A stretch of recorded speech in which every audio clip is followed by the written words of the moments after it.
Les 3 points pour France-Allemagne, ou pour Allemagne-France plutôt. C'est parti. L'important, c'est l'essentiel. Le plus important, c'est les 3 points. Et souvent, l'essentiel, c'est le plus important.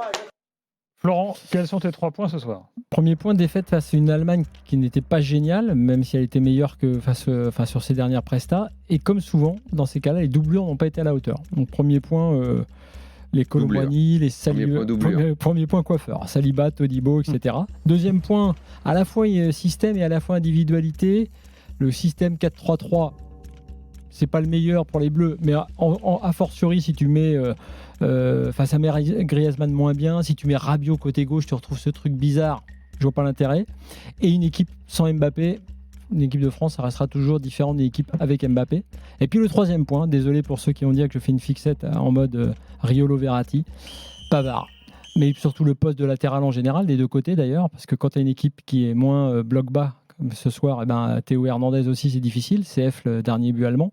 Mais Pavard, qui avait joué certes que 45 minutes depuis le début de la saison, mais comme d'habitude et comme souvent avec les Bleus, meilleur pendant la pub EDF à la mi-temps que sur le terrain. Voilà. Très bien. J'en ai fini. Daniel, tes 3 points. Le premier, c'est ce premier quart d'heure qui a un peu donné le ton de ce mauvais match des Bleus, dont je ne tirerai aucun enseignement, parce que ma théorie ajoutée et du match amical et de rien ne vaut la vraie compétition égale aucun enseignement. Il faut l'enlever des plannings match équipe de France jusqu'à juin. Il vient de dire qu'il ne tirerait aucun enseignement de aucun match des Bleus jusqu'à l'Euro. Voilà, il y a encore des matchs officiels. Tu peux les commenter, les regarder, les analyser sans en tirer d'enseignement.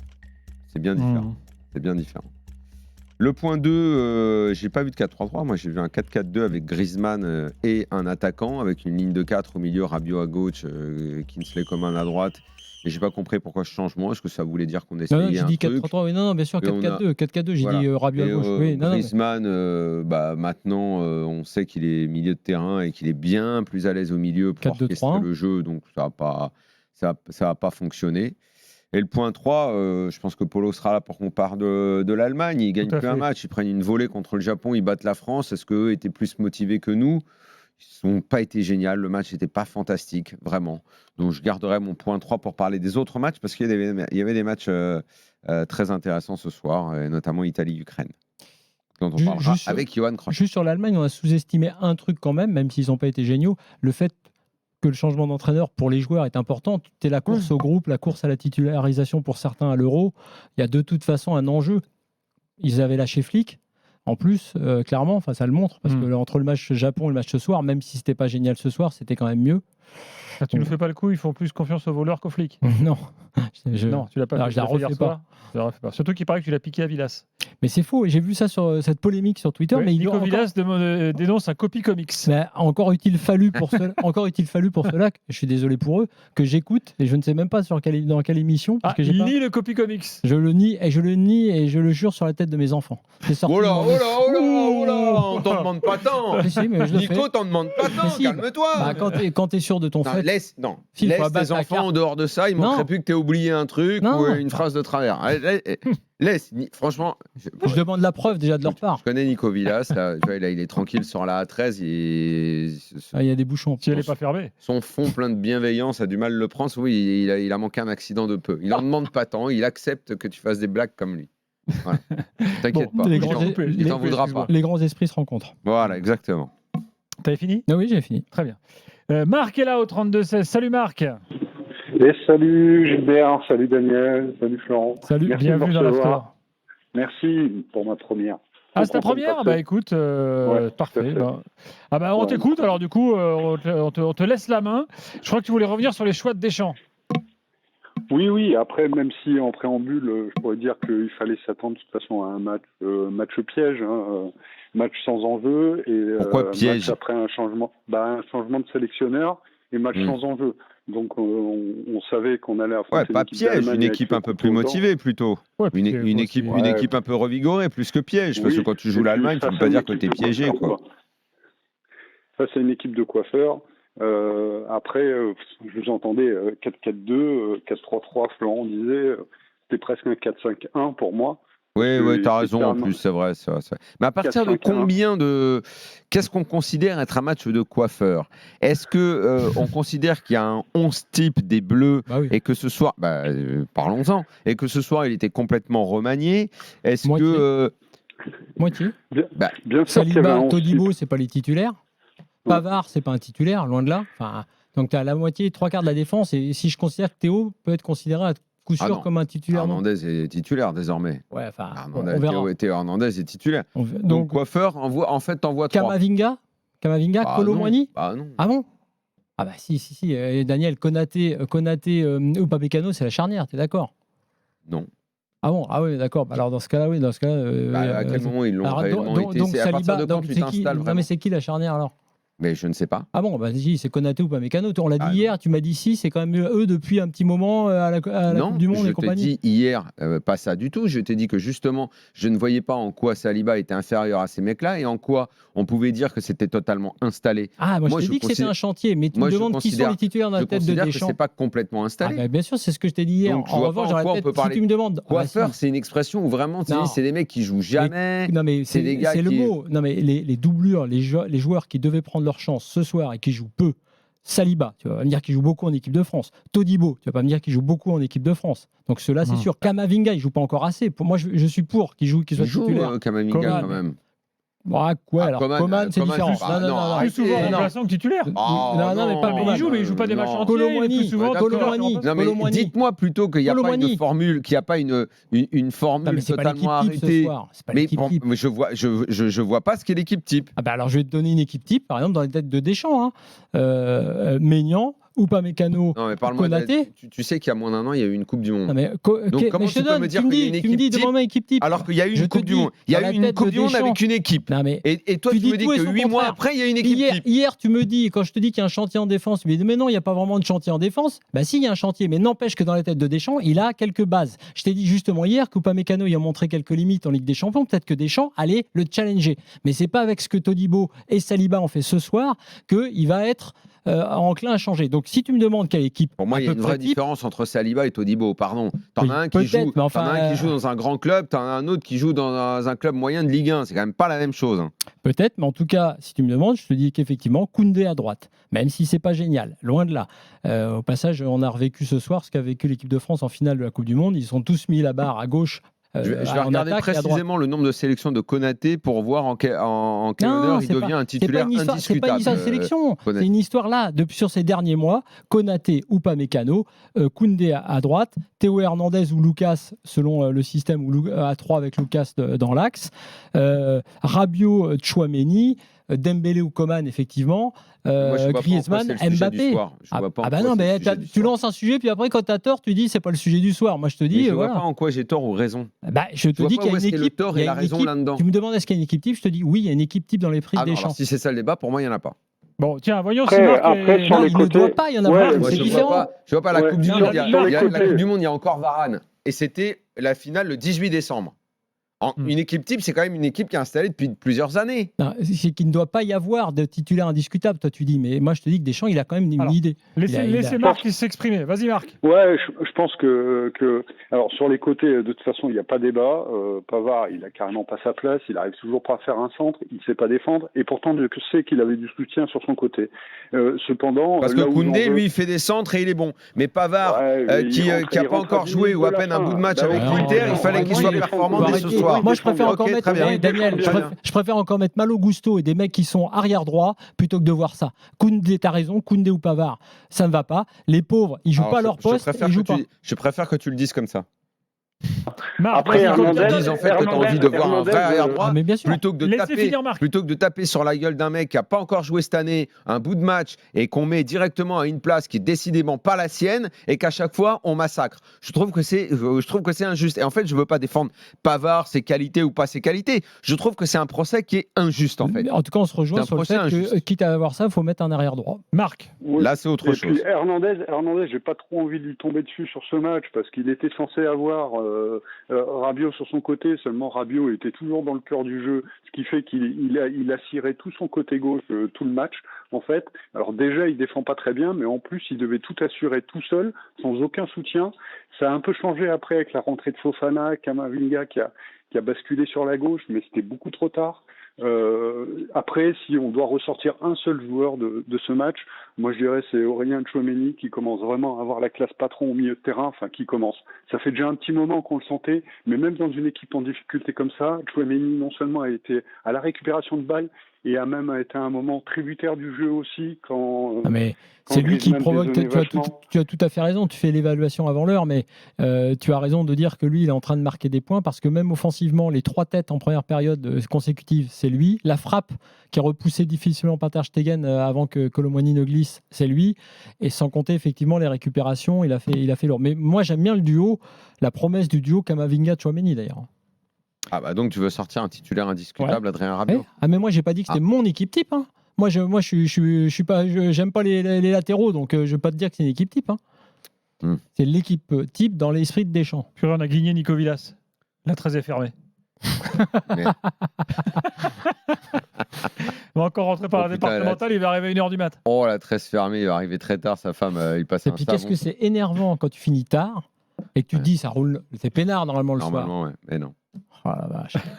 Et qu'ils ont fermé le périph', tu sais, pour travaux. Moi, écoute, sur un mauvais match comme ça, où personne n'est réellement bon, oui, effectivement, Tchouaméni, tu vas le sortir du lot, mais où dès le haut, parce que tout le bloc équipe, quand tu as Griezmann qui joue plus haut que d'habitude, il est moins bon parce qu'il préfère être dans le cœur du jeu désormais et organisé, ce qui fait que tu manquais de création au milieu de terrain. Tu fais jouer un mec qui n'a pas joué depuis longtemps, tu vas le coller arrière droit, alors que voilà, on sait que c'est pas terrible là. Tu associes une charnière qui n'a jamais joué ensemble.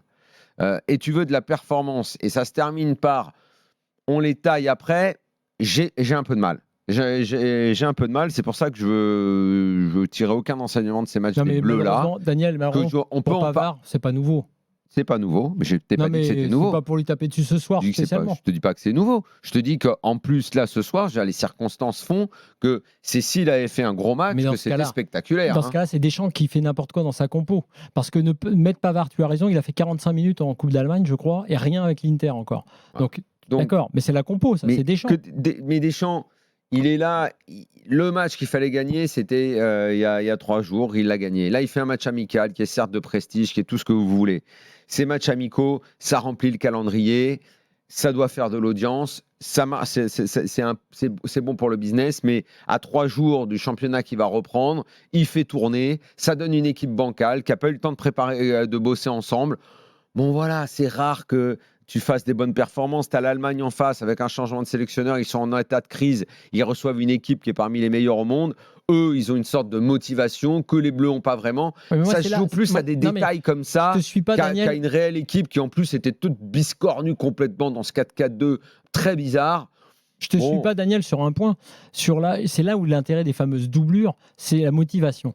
Je serais d'accord avec toi s'il avait remis la même équipe, par exemple, une équipe un peu type. Je ne te dis pas qu'ils ne sont pas motivés, je te dis que c'est compliqué pour eux de faire un bon match quand tu alignes une charnière de mecs qui ne se connaissent pas. Non, je suis d'accord sur le fait que c'est compliqué, mais je ne suis pas d'accord sur le fait de se dire ah ouais, l'Allemagne avait des raisons d'être plus motivée sur les sélectionneurs, pas eux. Non, justement, ceux qui jouent peu, et ils le font rarement d'ailleurs, c'est parce que c'est dur, pas seulement parce qu'ils ne sont pas bons, profiter de ces moments-là, il y en a qui en profitent. Quand Tchouaméni est arrivé en bleu, quand Camavinga entre, il marque souvent des points. Et tu as des joueurs qui marquent souvent des points, tu as des joueurs qui marquent moins de points. Je suis désolé, mais Kolo Muani, ce soir, il ne marque pas vraiment de points. Si tu veux. Peut-être ça ne veut pas dire que ça le crame. En tout cas, il ne marque pas de points ce soir. Thuram, quand il est entré l'autre jour à la place de Giroud, il a mine de rien marqué des points, même si tout n'était pas parfait. Je ne crois pas à ça. Moi. Ah bah moi, je te le dis. À l'heure des comptes, ces théories-là, elles ont 20 ans. À l'heure des comptes, ça elles ont 20 ans de retard. Moi, je vais le répéter sans arrêt. Regardez ce qui se passe dans les compétitions entre les mecs qui ont marqué des points, les mecs qui n'ont pas marqué de points. Pour faire le groupe, il faut tenir compte de ça. Quand tu auras le choix entre 2 joueurs à la place du sélectionneur, il faudra bien tenir compte de ça. Et s'il met 20 buts en championnat, tu vas t'en souvenir. Pour le break nous attend les gars, on y va. Une pub, je remercie Marc au 32-16. Pour sa première, il a été très bon, Marc. Reviens quand tu veux, Marc. Coman remuant et actif quand même. Il a fait un bon match, Coman. Alors je sais pas si évidemment c'est ça qui va faire de lui un futur titulaire, hein, Flo. Non, mais en tout cas, soulignons son bon match. Ouais, moi j'avais dit entre les 2 matchs que Dembélé était parfois brouillon. Enfin, de toute façon, il a deux possibilités. Ça a plutôt été le meilleur attaquant en première période, même si la prise à 2 qu'il a subi l'a gêné quand même, mais il a éliminé. Il a su éliminer. Il a fait quelques différences, disons. Bon. Fait évaluation globale ou Non, mais il y a d'autres joueurs qu'on n'a pas cités, que tu veux citer, en bien, en mal. Tchouaméni en bien, on l'a dit. Ouais. Mais Tchouaméni, Deschamps, c'est quand même fantastique. Il y a les circonstances à chaque fois. Là, il a Pogba. Bon, peut-être qu'il l'a perdu définitivement. Enfin, on ne le souhaite pas pour Pogba, mais enfin bon. Et là, pam, tout à coup, tu as émergence de Tchouaméni. Bon, tant mieux pour l'équipe de France. Mais bon, souvent, c'est comme ça avec Deschamps. Vous n'avez pas remarqué? C'est-à-dire la chatte à Deschamps, il veut dire. Qui disparaît, des circonstances, une blessure chez quoi, puis tout à coup, pam, il a un gars qui arrive, là, qui émerge. Je ne sais pas si c'est sa chance, en tout cas, le réservoir français. Il sortait un lapin de son chapeau. C'est le réservoir français qui est important. Et Tchouaméni, il entame une saison au Real qui est celle où il doit s'affirmer comme titulaire. Il l'a très bien démarré. Il est dans une progression constante depuis qu'on l'a découvert, qu'il a enchaîné Bordeaux, Monaco. L'année dernière, il était moyen sur sa saison. Cette année, il démarre très bien. Il devrait s'imposer. Et puis tu vois, normal qu'il prenne la place. Tu vois un truc que je remarque quand même sur certains joueurs par rapport à d'autres ce soir. Encore même dans le match contre l'Irlande, ça se voyait beaucoup sur la deuxième période qui avait été moins bonne, sur le nombre de touches de balle. On dit qu'il fallait plus de spontanéité. Tchouaméni, Camavinga jouent très vite en deux touches. Il gagne en confiance. Et certains autres, une touche de trop, une touche de plus, y compris Rabiot. Le match de Griezmann, qui était ce soir finalement le taulier en absence de Mbappé. Moins bien placé, moins bien que l'autre jour, parce que moins à son aise. Mais mine de rien, sur sa frappe là, que sort Ter Stegen, il aurait pu nous sauver la mise, mais moins présent.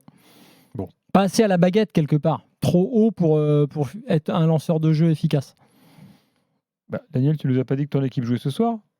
Je découvre ça là. Saint-Vincent. Derby entre Saint-Vincent et les Grenadines et les Bermudes. 95e minute, 4-3 pour Saint-Vincent. Bah ouais, normal, les Bermudes. Putain, les Bermudes. Quand même. On est au-dessus. Il jouait avec un triangle défensif. Triplé d'Anderson quand même pour Saint-Vincent et les Grenadines. Mais j'avais dit, sélectionneur, de faire un peu plus confiance à Anderson. Il fallait lui filer les clés de l'attaque. Le gars met répéter ta blague. Il joue à 3 derrière, le triangle des Bermudes. Bien sûr. Ouais. C'est passé, hein, c'est pas la peine de rentrer. Je ne l'avais pas entendu, moi. Je l'avais pas entendu. Mais il y a un autre triangle, c'est celui des Bermudas. Exact. Tu connais déjà les 3 villes du triangle des Bermudas? C'est moi qui ai élaboré la théorie. Alors vas-y, parce que moi, il faut que je note, je sais jamais. Le triangle part de Montpellier, il monte à Brive, il descend à Biarritz. Ah ok. Très précis. Hein. Très bien. Bordeaux n'est pas compris dedans. Ah non, j'ai bien compris. Voilà. Polo. Oui. Suffit de changer un entraîneur et hop, tout repart. On part de loin. Le match n'était pas d'une grande qualité technique. C'est sûr que c'est toujours mieux de gagner contre la France en 2023 de cette façon que la fameuse raclée subie, rappelez-vous, en 2001, justement par Rudi Völler à l'époque, sélectionneur allemand, à Schalke, à Gelsenkirchen, où la France avait fait une démonstration et 3-0. Très aiguë Henry, si j'ai bonne mémoire. Je me souviens que Christian Wörns avait pris cher sur un déboulé de Henry côté gauche. Exactement. Mais si tu veux, ce soir, évidemment, là, la presse allemande est beaucoup plus contente par rapport à la prestation contre le Japon. On a le sentiment, mais bon, par rapport à là d'où vient l'Allemagne et comment est-ce qu'elle jouait, je parle des bonnes années. C'est d'une pauvreté assez abyssale. On est de très loin là. Et j'ai presque eu l'impression de voir des vieux matchs presque fermés. Il fallait pas trop jouer il fallait très bien tenir défensivement. On aurait une ou deux occasions et il fallait les mettre. L'Allemagne a bien commencé. T'as rien vu de positif dans l'état d'esprit, dans la prise de risque? Tu voyais bien qu'il ne devait pas prendre de risque et il ne devait pas prendre de volée. C'est-à-dire que ce soir, c'était prime à la défense et pourtant ça reste fébrile, je trouve, notamment Rudiger, que j'ai pas trouvé exceptionnel. Il y a un péno sur Colomboigny quand même. Il y a un péno, évidemment. Il s'en tire très bien là-dessus. Le problème, si tu veux, c'est que l'Allemagne part bien dans le premier quart d'heure, où c'est la France qui commence mal, et ils ont une occasion, ils la mettent, quoi. Donc ça fait 1-0, ils tiennent jusqu'à la mi-temps, presque, je trouve, d'une façon extraordinaire, même s'il n'y a pas de véritable occasion française. En fait. Oui, quand on dit ils tiennent, ils n'étaient pas non plus à la rue. La France se met à mieux jouer. C'est vraiment un match amical. Polo, je pense que la sortie de Gundogan les a vraiment désorganisés. Ouais, ça leur a fait du mal, je pense. D'ailleurs, c'est quand même pas une réussite, hein, le fait de l'avoir nommé capitaine. Il se prend une raclée contre le Japon et il sort au bout de la 25e. Non, mais si tu veux, c'était vraiment un match amical ce soir. C'est-à-dire que ça n'allait pas à 200 à l'heure. C'était il y a une équipe qui a la tête sous l'eau, qui réussit finalement à battre là où l'une des meilleures équipes du monde en ce moment, qui avait pas non plus, il n'y avait pas Mbappé sur le terrain, donc on ne sait pas ce que ça aurait donné. Il y a des joueurs qui j'ai envie de dire si, Leroy Sané, comme dans son début de saison, il est bon. Heinrich, à Leipzig, il est bon aussi, sauf qu'il joue côté droit. Maintenant, est-ce qu'on a pris vraiment des nouvelles sur Ter Stegen, sur la défense centrale, sur le milieu de terrain, sur Gnabry? Il y a toujours le problème du 9, même si Müller marque encore ce soir. Je crois que le mal est profond, mais voilà, le Terminator, il n'est pas mort, quoi. On va voir ce que ça va donner. Mais c'est plus une victoire qui fait du bien au moral en se disant, ouais, peut-être que... On peut encore gagner un gros match, quoi. Et puis comme l'Allemagne n'a que des matchs amicaux à jouer jusqu'à l'Euro, bah, nous, on ne veut pas faire d'enseignement sur les matchs amicaux parce qu'il y a les autres, hein, mais l'Allemagne, elle est bien obligée de réfléchir à ce qu'elle fait dans ses matchs amicaux. Exactement. Et en fait, donc, c'est évidemment un énorme point positif pour Rudi Völler. De toute façon, on ne parlait que de ça depuis la défaite contre le Japon. On dit faut tout solidifier, donc on ne parle plus de jeu. On est fini, on n'est plus dans la période Joachim Löw, Flick, etc. Il faut tout posséder le ballon pendant 90 minutes, etc. Il faut juste tenir et voir, et en plus être efficace devant. Mais ça dépend du sélectionneur qui va arriver, Polo.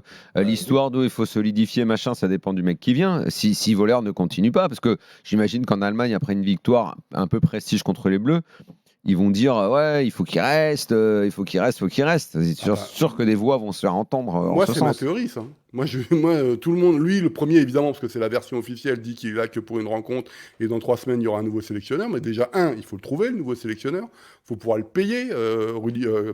Jürgen Klopp a refusé. Il y a Rangnick qui a refusé, qui est très bien en Autriche. Le Bayern est théoriquement disposé à se séparer de Nagelsmann, mais Uli Hoeneß vient de déclarer qu'on les a jamais appelés.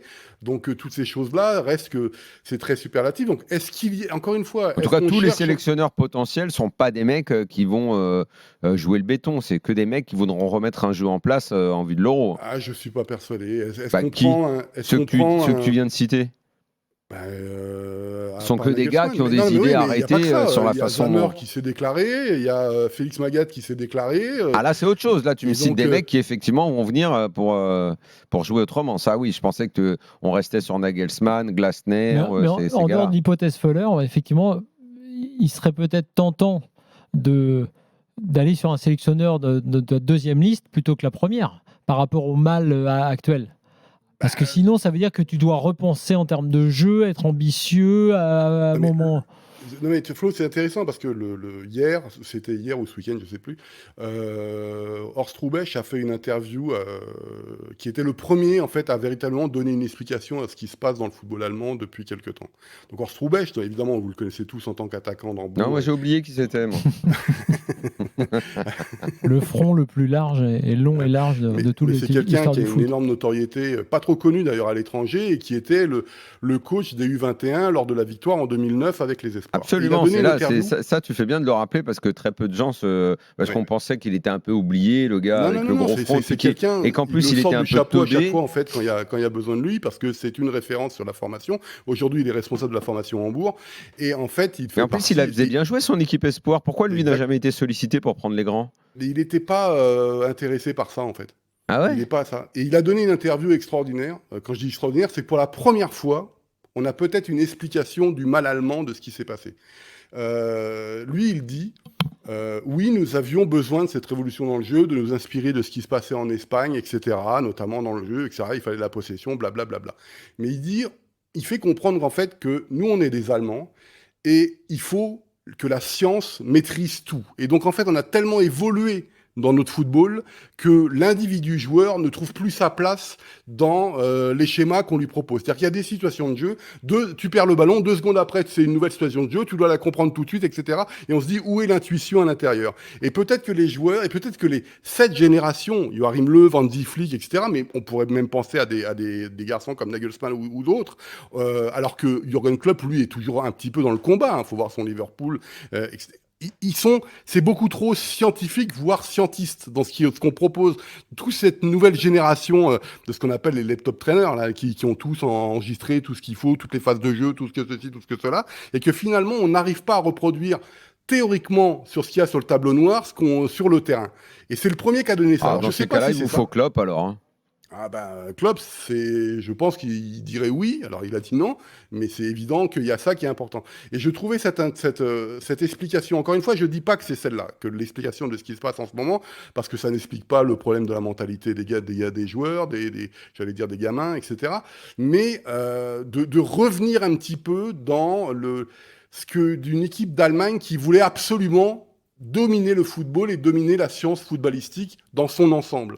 Ça, c'est quelque chose qui est très important. Ça a été redit d'ailleurs aussi dans la Süddeutsche Zeitung, je vais y arriver, dans un papier en fait où ils mettent une baffe en fait à toute la révolution allemande de 2004 à 2023, donc Klinsmann, Joachim Löw, Hansi Flick, etc., en disant que c'était peut-être nécessaire, mais regardons à quel point ça nous a coûté finalement, parce que c'était un gang en fait. Moi, à l'antenne, je disais que dans la presse de boulevard allemande, on parlait beaucoup de la mafia de Stuttgart. C'est tout le Bade-Württemberg, Offenheim à l'époque, qui avait fait beaucoup de choses pour faire évoluer le football. Et la que mafia finalement... de Stuttgart, j'en ai jamais entendu parler. Polo, il faut qu'on s'arrête parce qu'on a encore un bon programme. Donc, je te remercie pour tes analyses. Et puis, belle victoire. On va continuer sur les Bleus, puisque Flo... et dans la théorie des coiffeurs et des doublures et des machins, du coup, il faut parler de ceux qui n'étaient pas là.